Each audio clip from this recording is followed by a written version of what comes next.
Hello friends, welcome to Jerin classes. आज हम लोग ट्रांसफर ऑफ प्रॉपर्टी एक्ट का वेस्टेड इंटरेस्ट पढ़ेंगे। तो ट्रांसफर ऑफ प्रॉपर्टी एक्ट 1882 का जो सेक्शन 19 है वहां पे बात हो रही है वेस्टेड इंटरेस्ट के बारे में।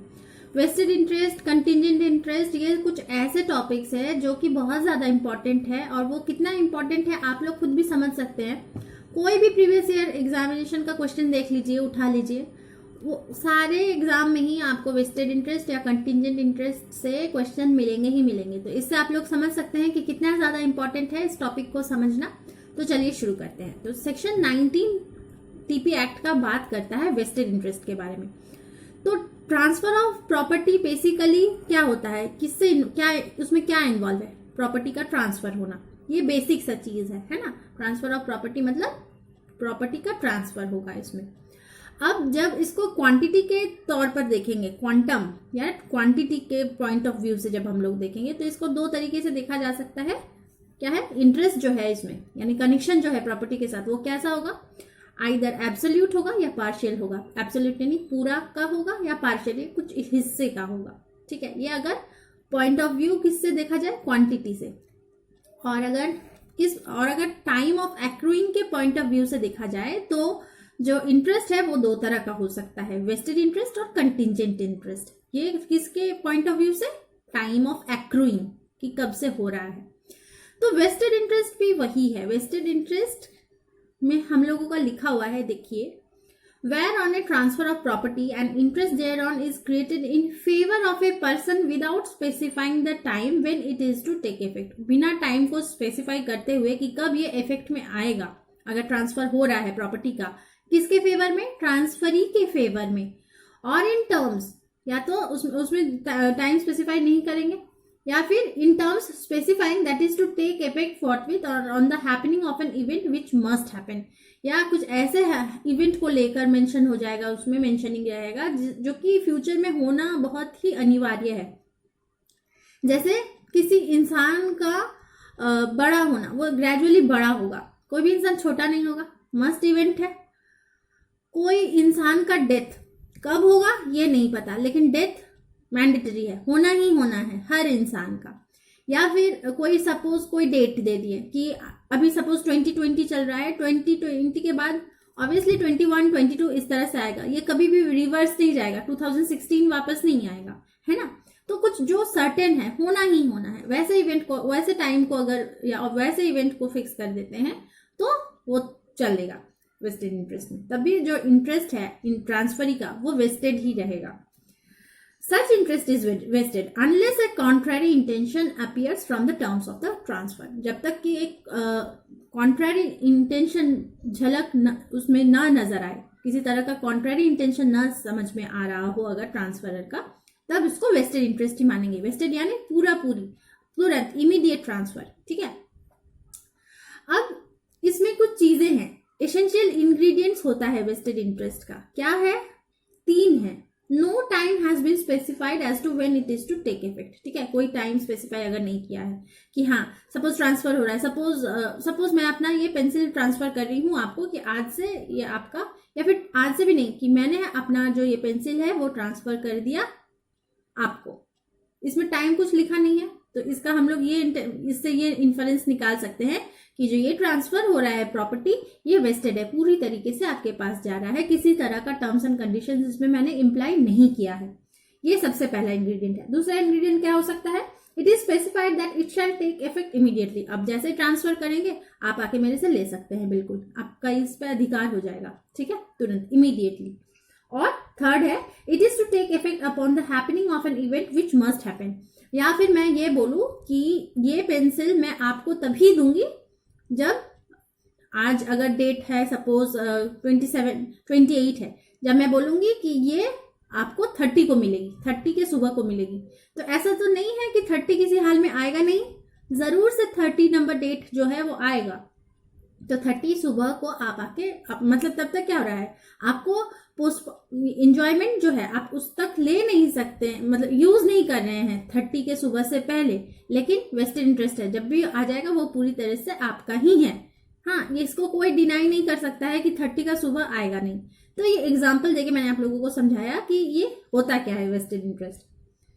और a vested interest is not defeated by the death of the transferee before he obtains position. ठीक है, सपोज मैंने ये आपको दिया, सपोज मैंने ये बी को दिया, ठीक है, बी को दिया। अब 30 के सुबह होने से पहले अगर बी की डेथ हो जाती है, उस केस में क्या होगा वेस्टेड इंटरेस्ट? भले पोजीशन उसका ट्रांसफर नहीं हुआ, लेकिन उसके पास वेस्टेड इंटरेस्ट वेस्टेड ही रहेगा। उसके लीगल हायर्स या जो भी उसके हायर्स हैं या जो उसको देख उसके बाद का जो है सक्सेशन के तौर पे उसको मिल जाएगा वो प्रॉपर्टी। क्लियर? यानी क्या हो रहा है कि डिफीट नहीं होगा, वेस्टेड इंटरेस्ट किसी तरह से डिफीट नहीं होगा ट्रांसफरी के डेथ से भी। डेथ भी हो जाती है इन बिटवीन, जब तक पोजीशन ना मिले तो भी जो है वेस्टेड इंटरेस्ट वेस्टेड ही रहेगा, ट्रांसफरी के फेवर में ही काम करेगा हमेशा। क्लियर? अब ये 3 एसेंशियल इंग्रेडिएंट्स तो हमने देख लिया। तो सेक्शन 19 ये बहुत अच्छे से क्लियर कर देता है कि ये अफेक्ट नहीं करेगा the fact that right of enjoyment has been postponed. जैसे मैंने बताया कि 30 के सुबह को ये पोस्टपोन तो हो रहा है, तब तक आप यूज तो नहीं कर रहे हैं, लेकिन क्योंकि मैं ट्रांसफर आज कर रही हूं तो आज से ही आपका वेस्टेड इंटरेस्ट पूरी तरह से एप्लीकेबल है। तो राइट ऑफ एंजॉयमेंट 2 दिन बाद से भले है, लेकिन वेस्टेड इंटरेस्ट पूरी तरह से ट्रांसफर हो जाता है इमीडिएटली, जिस दिन ट्रांसफर करेंगे उसी दिन से। ठीक, नेक्स्ट और एक पॉइंट सुनिए, where a prior interest is created in the same transfer there is postponement of the enjoyment of property, the vesting of interest is not postpone. ठीक है, अब यहाँ आप लोग जब देखिएगा कुछ यहाँ पे आप लोगों को इलस्ट्रेशंस मिलेंगी। सपोज यहाँ पे ये कह रहा है कि ए जो है ट्रांसफर कर रहा है अपना प्रॉपर्टी बी और सी को इक्वल शेयर में, ठीक है, to be paid to them on their attaining the age of 18 years. ठीक है, जैसे ही बी और सी का एज 18 ईयर्स हो जाएगा, ए जो है ट्रांसफर कर देगा अपना प्रॉपर्टी दोनों को इक्वल हिस्सों में। ठीक है, इक्वल। लेकिन अगर उसकी डेथ हो जाती है, if B and C die under the age of 18 years the property shall go to D. अगर बी और सी की जो है एज 18 ईयर्स से पहले ही डेथ हो जाती है तो प्रॉपर्टी जो है वो डी के पास चले जाएगी। इस केस में क्या होगा, B and C have vested interest even though their interest are likely to be divested upon the happening of an uncertain future event. Divest हो सकता है बाद में, लेकिन इन जनरल क्या है 18 ईयर्स तक, जैसे कि ए कह रहा है कि बी और सी को ट्रांसफर हो जाएगा इक्वल शेयर में, जैसे ही बी और सी का एज 18 ईयर्स हो जाता है वो लोग अटेन कर लेता है, मेजर हो जाता है। लेकिन मेजॉरिटी से पहले ही अगर उनकी डेथ हो जाती है तो फिर वो क्या होगा, डाइवेस्ट हो जाएगा प्रॉपर्टी जाकर के डी को। लेकिन ये इसमें इंटरेस्ट हो जाएगा वेस्टेड इंटरेस्ट। ठीक है, B and C have vested interest even though their interest, उसमें ये नहीं होगा अगर सपोज बी और सी की डेथ हो जाती है, हाँ इन केस, तो फिर प्रॉपर्टी जो है वो डाइवेस्ट हो रहा है। इसका ये मतलब नहीं है कि वो उसका वेस्टेड इंटरेस्ट नहीं है, वेस्टेड इंटरेस्ट ही रहेगा। ये एक इलस्ट्रेशन हुआ। दूसरा इलस्ट्रेशन ये है कि a husband made settlement on his wife for her life and thereafter the sons born to them were to take the property absolutely. The sons acquired vested remainder. ठीक है, एक हस्बैंड जो है वाइफ के साथ इस तरह का सेटलमेंट करता है कि जब तक वाइफ है तो प्रॉपर्टी उसके पास रहेगा। देयर आफ्टर जो सन उनके जो जितने सन्स बॉर्न होंगे, जो पैदा हो जाएंगे, to them were to take the property absolutely. तो यहाँ पे जो वेस्टेड इंटरेस्ट है वो किसका होगा, सन्स का होगा, यानी बेटों का होगा, जितने भी बेटे होंगे उनका। हस्बैंड और वाइफ में यही सेटलमेंट है। तो यहाँ पे वेस्टेड इंटरेस्ट किसका है, जो बेटा पैदा होगा उन लोगों का वेस्टेड इंटरेस्ट है। समझ में आ रहा है कि राइट ऑफ पोस्टपोनमेंट, एंजॉयमेंट का पोस्टपोनमेंट हो जाना वेस्टेड इंटरेस्ट को हैम्पर नहीं करेगा किसी तरीके से।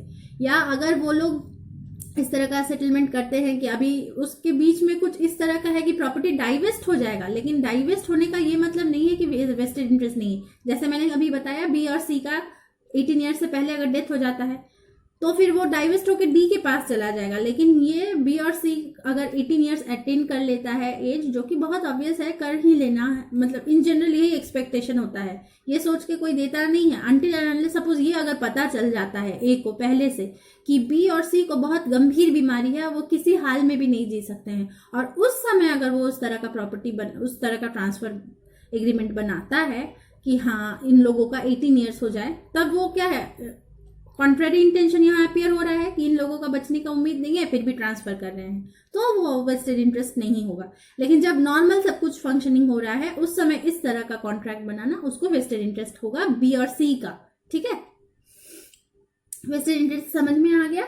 तो अब कुछ चीजें और देख लेते हैं। A transfer property to be with a condition, एक और एग्जांपल है, ठीक है। ए ट्रांसफर करता है प्रॉपर्टी बी को एक कंडीशन के साथ कि अगर बी ने पोजीशन नहीं ही लिया 6 महीने के अंदर अंदर जिस दिन से ट्रांसफर हो रहा है, तो वो प्रॉपर्टी जो है चले जाएगा किसके पास, सी के पास। तो the interest of B is a vested interest, ठीक है, वेस्टेड इंटरेस्ट होगा बी का, दो it is likely to be divested in case B does not take the position within 6 months, ठीक है। ये डाइवेस्ट हो रहा है, लेकिन इसका ये मतलब नहीं है कि ये कंटिंजेंट हो गया, अनसर्टेन नहीं है, सर्टेन है, तो इसीलिए ये वेस्टेड इंटरेस्ट होगा। अब नेचर ऑफ वेस्टेड इंटरेस्ट क्या होता है, ये प्रेजेंट फिक्स्ड राइट है, क्योंकि मैंने अभी जो एसेंशियल इंग्रेडिएंट्स आप लोगों को बताया था उसमें बताया था कि इमीडिएटली इफेक्ट करेगा, टेक होगा। तो in a transfer of property where vested interest is created in favour of the transferee gets a present fixed right in property में प्रेजेंट फिक्स्ड राइट उसको मिल जाएगा। In a vested interest, the title of the transfer is complete as soon as the transfer is completed. जितना जैसे ही transfer का process complete हो जाता है तो जो टाइटल है ट्रांसफरी का वो कंप्लीट माना जाएगा, ठीक है। अब दूसरा नेचर ये है कि ये ट्रांसफरेबल भी है और इनहेरिटेबल भी है, ठीक है, सॉरी हेरिटेबल है।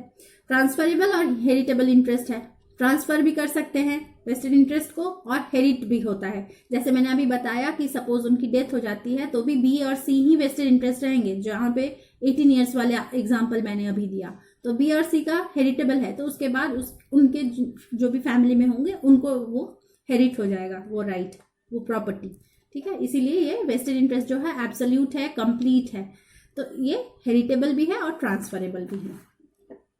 A vested interest is a heritable interest where a transferee dies having vested interest in a property, his interest vests in his legal heirs। ये मैंने आप लोगों को बता ही दिया। तो इसके बाद आप लोग पढ़िए, आई होप आप लोगों को जो सेक्शन 19 है वो समझ में आ जाएगा। इसके अलावा कुछ चीजें हैं जो मैंने आप लोगों को शायद सारा बता ही दिया।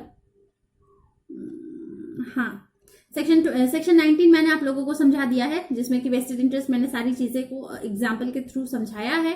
इसके बाद जब हम लोग कंटिंजेंट इंटरेस्ट पढ़ेंगे, वो देख लेने के बाद हम लोग वेस्टेड और कंटिंजेंट इंटरेस्ट का क्या डिफरेंस है वो हम लोग देख लेंगे पॉइंट्स वाइज। मैंने लिखे हुए हैं आप लोगों के लिए, सारा आप लोगों को मिलेगा। और इस बीच स्टूडेंट्स का काफ़ी मैसेज आया कि कमेंट आया कि टीपी एक्ट अपलोड करने के लिए, तो मुझे लगा कि नहीं, कैसे भी करके समहाउ मैं आज वीडियो आप लोगों के लिए ज़रूर प्रोवाइड करूँगी।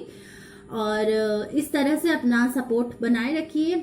आज का वीडियो थोड़ा सा भी पसंद आया हो तो ज़रूर से एक लाइक करें और चैनल को सब्सक्राइब कर लें। नेक्स्ट वीडियो में हम लोग आगे की कंटिंजेंट इंटरेस्ट देखेंगे। आज के लिए इतना ही। Thank you so much.